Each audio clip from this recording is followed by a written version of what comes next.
Hello, I'm Casey Aiken, and this is 21 This Week. Coming up next, proposed changes by the Federal Communication Commission could shut down MCM.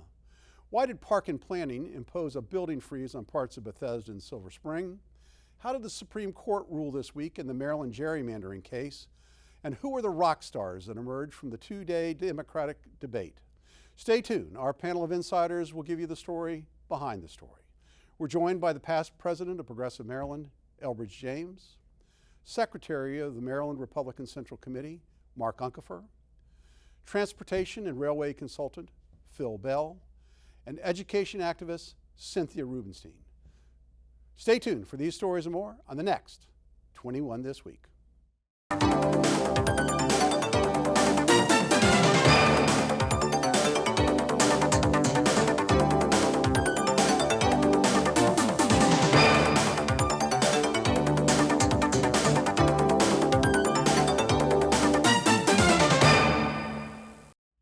If you're a fan of European soccer, you know about the Premier League, which is resplendent with famous teams like Manchester United, Arsenal, and Tottenham Hotspur. What you might not be familiar with is the English Football League, the next league down. Each year, the top 3 teams in the EFL are promoted to the Premier League, replacing the 3 worst teams in the Premier League. The primary debates held this week by the Democratic Party are kind of like British soccer. On Wednesday night, the EFL performed as 10 candidates hoping to ascend to the Premier League met. Candidates like former Maryland Congressman John Delaney, Senators Elizabeth Warren and Cory Booker took the stage. While on Thursday, the Premier League held its competition as the 10 better finance candidates met. There, Vice President Joe Biden shared the stage with Senators Bernie Sanders, Kamala Harris, and Kirsten Gillibrand, among other hopefuls. Cynthia, was the division between those who appeared on Wednesday and Thursday, was that fair? And why was Senators Cory Booker and Elizabeth Warren excluded from the Thursday debate? I thought that the process was like pulling names out of a hat, and that's just the way it fell. But it was definitely Wednesday night. As it rolled out, it was definitely less exciting as well and less dynamic. And Thursday night was kind of like the U.S. women's soccer match today against France. So it's just the way that the names are pulled. Okay. Well, we'll assume that it was fairly done this time. Elbridge, who amongst the candidates impressed over the 2 days? Well, I think Kamala Harris impressed. I think Bernie impressed.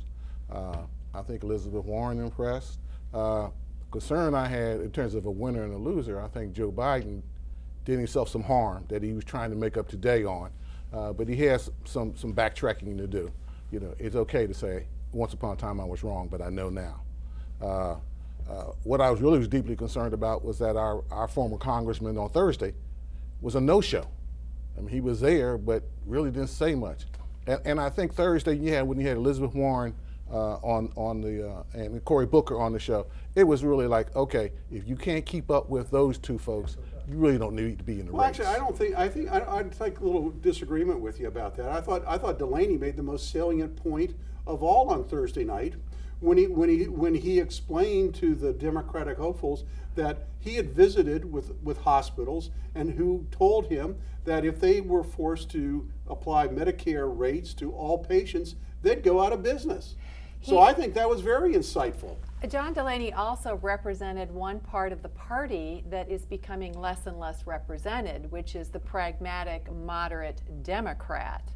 And I think out of the 20 who spoke over 2 nights, you could see that the Democratic candidates are tacking to the left. Tacking, as opposed to well, not only that, but I mean, as he spoke, I agree.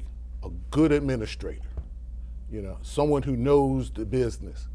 He didn't excite. So he was running for the Secretary of HHS. Phil, yes. There's a lot of talk about what happened in the Democratic primaries in the last election, how the deck was stacked in favor of one candidate as opposed to another. Are we going to see that this time as well? Well, first of all, I want to say I like your soccer analogy because I call soccer communist kickball, and that was very much like communist kickball. Do I think the deck is being stacked for Joe Biden? No, I don't think so. I don't think the party, and I kind of echo where Cynthia is, I don't think the party is really going that direction anymore.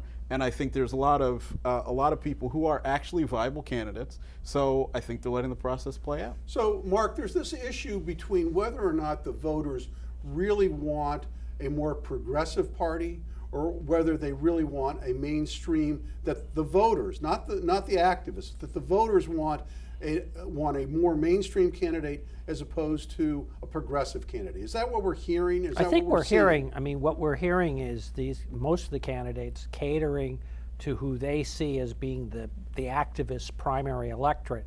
And that is a smaller subset, and it is less centrist in its orientation. And so what we're seeing, as you described it, is a rush, or Cynthia did as well, is a rush or movement towards the left, which will make it much harder for them in next year to appeal to the center of the country. So You know, we're like the Elbridge, Republicans do, we're playing to the base. Is that what we're doing? Much the same. Yes. Okay. I wanna go- Yes, but no, Elbridge, since you but- yeah. brought it up, I want to. What's interesting was what questions weren't asked. There weren't a lot of questions about the economy. There weren't a lot of questions about the debt, the national debt, which is exploding. So the issue is, what themes emerged that Democrats can run on?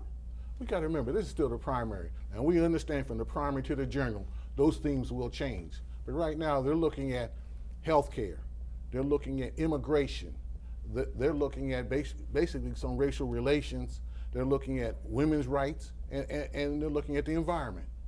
And those things are important. And you're going to run on that and win?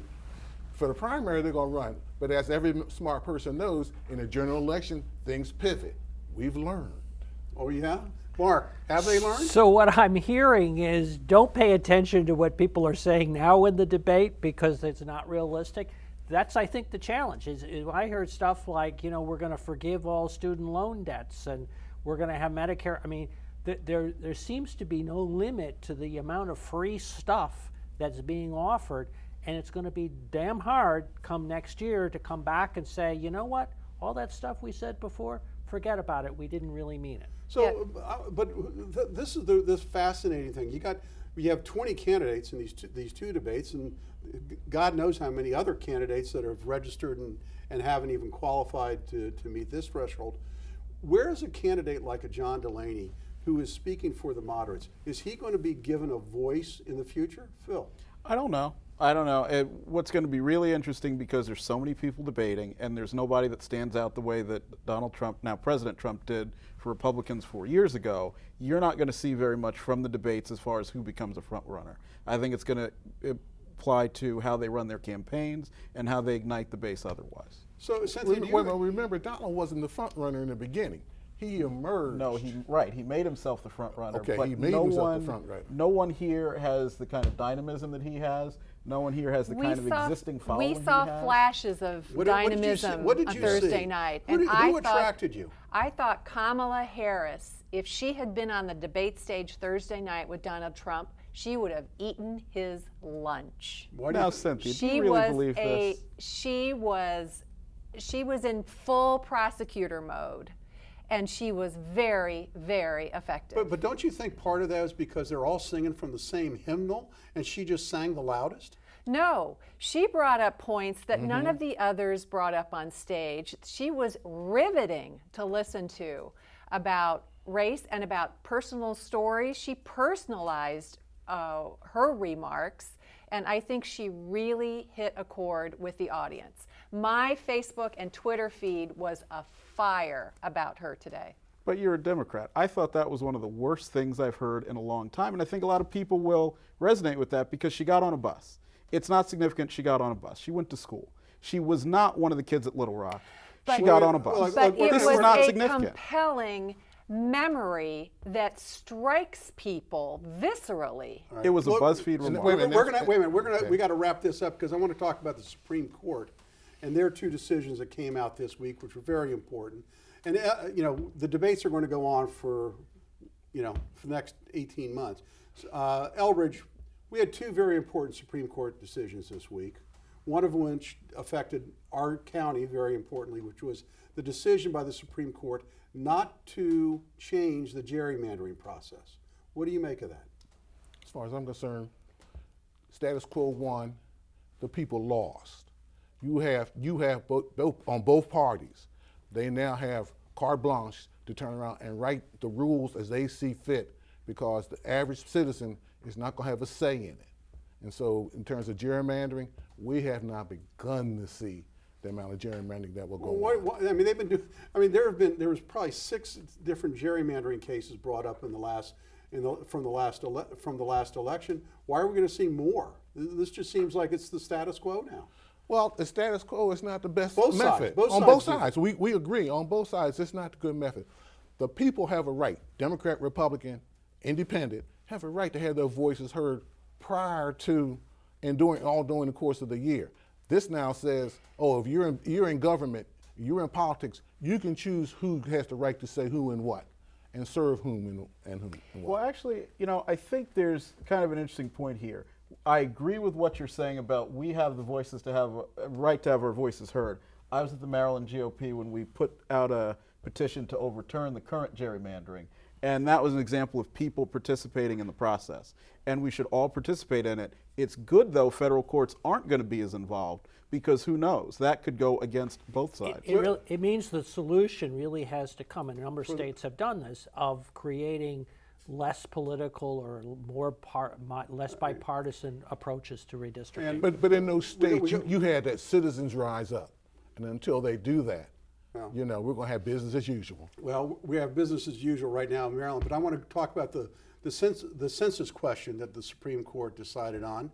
Mark, what was the significance of how that decision turned out? Well, I think, from a policy point of view, I think it makes sense for us to have more data than we already have about illegals, about basically the composition of the population. We ask questions about plumbing and all sorts of other things. This is something that ought to be included. It won't be part of the decennial census, but the way the ruling is, it doesn't preclude census from finding out additional ways of being able to probe what that is. It basically It kills the question for kills this, the decision for 2020. For 2020. And it really pertained not to the question, but really the process that went into coming up with the question. But wasn't it astonishing that in Justice Thomas's opinion, he wrote, well, if the court finds, and Justice Roberts said this in his concurring opinion, that it's constitutional, and they find that the administrator has the authority to do so, then why was there any further question? So the question I have for you is, why did Roberts stack the deck here and tilt the outcome? Well, obviously this was a close issue, and he came down on the other side on that. And frankly, I think down the road, what you're going to do is see these questions added in the future. It really had to do with the process in this particular instance that the court just thought was too far. I don't agree with Roberts, but I think that's what the conclusion was from. He based it on political bias. He may not say that, but there was political bias in that request this time. This wasn't a question that had no consequences in the scheme of politics and in the electoral process. Just ask you a question. We are a nation of laws. One of the laws that we have as a nation is to establish the boundaries of the United States and who comes into the United States legally, and those who are not here legally don't have the right to be here. And you the find that purpose in a of different- the you can find that out in census is to different count process. every Isn't it the right of the person. And Isn't this, it- you can- this, you if this can- had you can gone count through, every person. if this Wait. had gone through, there was I wanna- a fair view don't you have that the right to it ask would have that question? depressed the counting and the enumeration wait a of minute. the Wait, people. How do Cynthia, you why know? would it How depress do the you count? know? It's a reasonable assumption. But it's an assumption. By And you putting know what that happens kind when of a you make an question in the assumption? census. It's a reasonable assumption. So Why? you Wait can a ask minute. any question, but we Wait a can't minute. In ask fact- if you're a And the citizen. impact The reason why, long- Casey, you I know the will- reason why they Hold had. on, I want to hear from Elbridge. The reason why they had put the census, they put that question in, is because they believe they can, in fact, reduce voter turnout, reduce funding for Can illegals- different can areas. illegals vote, No. Elbridge? Okay. So how But can you how can is it reduce reducing funding. voter But you turnout? can reduce funding for those areas. Yes. God, goodness gracious! Because of You guys, formulas for You guys, formula is I'll based tell you on what, you census guys should and move to counting. Hollywood and become script writers, because the fiction you're spinning here today There's is no just fiction. worthy of a B horror A movie. reasonable Look, person. we got the B horror movie on is 16th right. Street Elbridge now. is right about one thing. The one thing he's right, it was a political decision. And I'll put it this way. Hillary Clinton's favorite justice, John Roberts, made a political decision that goes along with his political views, not the law. Wait a minute. He has made himself a super Phil, legislator. Phil, That's who what this nominated was. Roberts? I He know, that saw- was my Who nominated point. Roberts? That was my point. He Yes, saw I something that was understand. contrived and he There- called what's it out. contrived? Correct. Cynthia, It are was you a correct. citizen? Contrived. Yes this or is no? this It is a was wonderful contrived. discussion. I'm glad we're all revved up, because we've got two very important issues coming up right after this short break. The proposed changes to the 1984 Communications Policy Act by the Federal Communication could shut down this station. And why did Park and Planning impose a building freeze on parts of Bethesda and Silver Spring? Stay tuned. And welcome back. Mark, one of Montgomery County's best decisions by the County Council years ago was the creation of 11 public access television stations, which are primarily funded by contributions from cable television providers. Now, the Federal Communications Commission is considering a rulemaking to the Cable Communications Policy Act of 1984 that would reduce those contributions to local governments. Thus, these channels, which provide public affairs programs essential to the community, just like this station does, they may lose some of their funding. What's going to happen? Well, this is a proceeding that's been going on for a number of years that's a little like the communications equivalent of Bleak House. The FCC acted in actually a law that was passed in '92, amending the '84 Act. They, over about 15 years ago, had a proceeding. This is the requirements or the limitations as to how much counties or jurisdictions can charge for cable, and whether or not the money that goes to the PEG stations is included in that cap or not. And Montgomery County successfully challenged in the courts the last rulemaking, which is why it has started yet again. This has been going on for quite some time. Arguably, again, whatever the cap is, the money is still coming from the cable company. It's a question of how much is going to come from the cable company. And there's really nothing to prevent Montgomery County from allocating some of the money from the franchise fee to continue the stations. But if the amount of money is reduced as a result of the rulemaking, Absolutely, yes. As a result of the rulemaking, it will threaten the 11 stations that are funded primarily from those funds. What the '92 Act tried to do was what some jurisdictions were doing were requiring cable companies to pay for lots of things completely unrelated, not like our stations here. You know, wildflower. I mean, there was a whole lot of stuff, and that's what the '92 Act was intended to do, was to create a cap on that. But literally 20, 25, 27 years later, we still don't have a good interpretation of what those So where in the requirements. rulemaking process is this? Are we in the commentary phase? Are we in a It proposed is rulemaking phase? Further Where notice, are we? a further notice was released last fall. It is currently under discussion at the FCC. Can comments still be Absolutely, issued? people. So if individual viewers who value these stations want to comment, they can write in. At FCC EFSS, it's the electronic comment period. Anybody can file a comment. Because you know what'll happen if once the pie gets shrunken, everybody's going to be fighting for those dollars and fighting for And survivability. actually, that's Phil, a I know mo- you want to comment, but I want to go to Cynthia because we only have about 2 minutes left. Cynthia, the Park and Planning Commission announced a 1-year moratorium on residential property.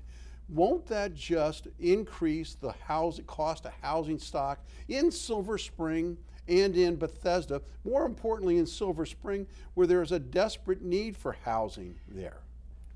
This is a really wicked problem, and unfortunately when the vote took place it was 2-1, and the planning board chair doesn't agree with this moratorium. Park and Planning did a study that showed that what people fear, which is that schools are overcrowded because of new multifamily housing projects, is not so.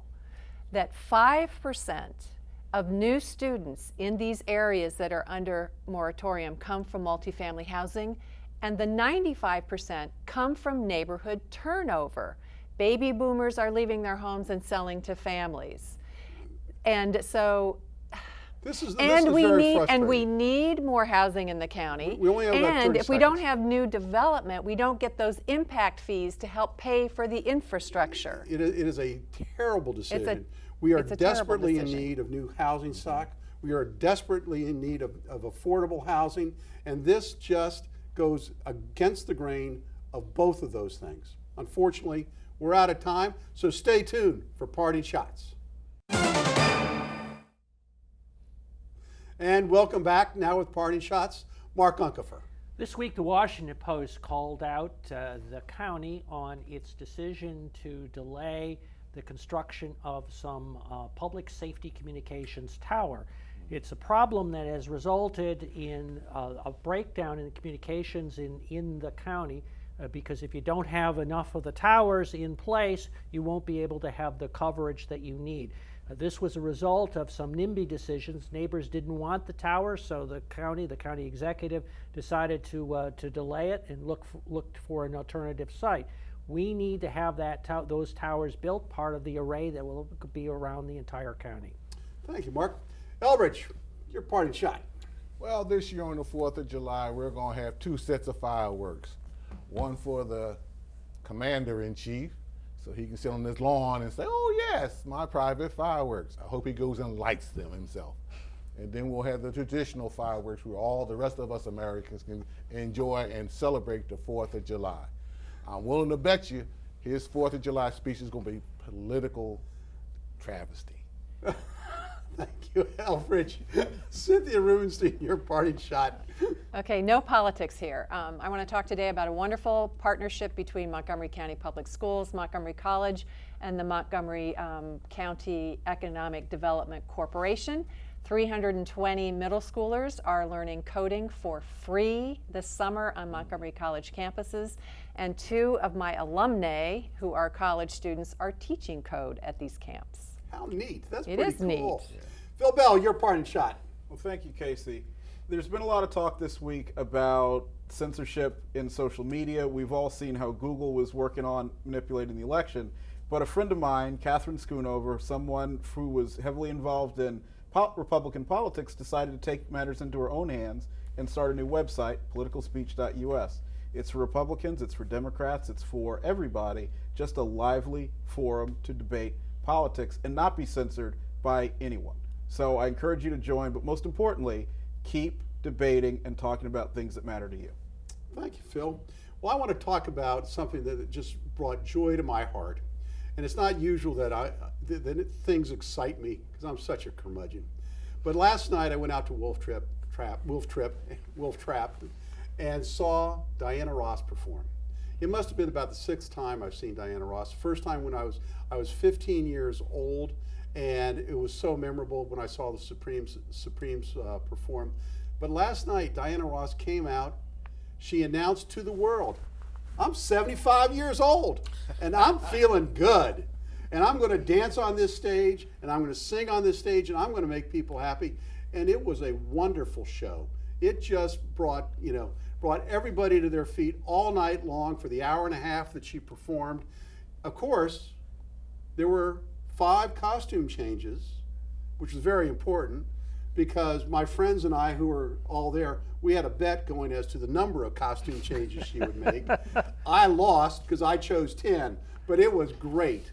They all were beautiful, and she even raved about the fact that these were costumes that she hadn't worn in 20 years because she just lost 20 pounds. Can you imagine? This isn't my words, these are her words. It was great. She was raving about it. It was so much fun. The music was great. The band was great. And it was a wonderful way to spend a summer evening, which is just what Wolf Trap was created for. So I want to thank the panel for arguing tonight about everything, because I came in here all mellow. And I want to thank the viewers for tuning in each and every week to Montgomery County's hardest hitting political talk show. For 21 this week, I'm Casey Aiken.